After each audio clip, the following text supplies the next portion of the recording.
Lapseootuse aeg on selline aeg, kus sa vaatad terasemalt otsa sellele, mida sa kasutad ja tarbid, kuidas sa hingad, kuidas sa ennast oma kehas tunned. Ja kui sa kõike seda juba oled teinud enne rasedaks jäämist, siis sa püüad seda veel terasemalt teha raseduse ajal või kuidas? Mille nimel? Jah, täpselt nii see ongi. Ikka selleks, et laps tuleks võimalikult terve, vaimselt ja füüsiliselt, et tal oleks ilus ja pikk elu ja sinul oleks ka temaga ainult puhas rõõm.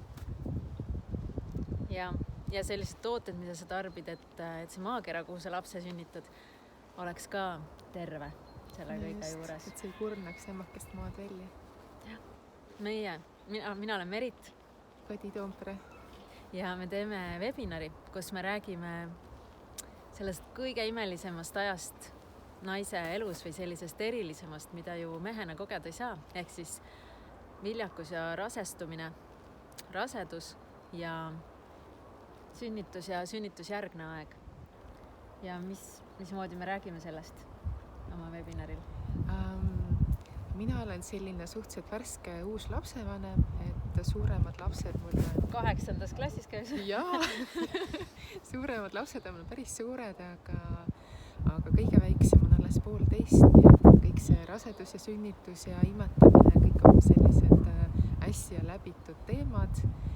Ja kuna ma iga lapsega olen midagi uut õppinud ja kõrva taha pannud ja katsetanud enda peale, et siis ma arvan, et ma olen päris palju teiega jagada.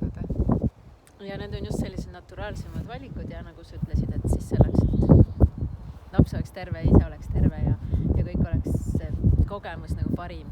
Minul on üks laps, ta on praegu 8-aastane ja püüdsin ka temaga teha siis kõik nii hästi vastavalt oma teadlikkuse tasemele sellel hetkel, kui ma suutsin.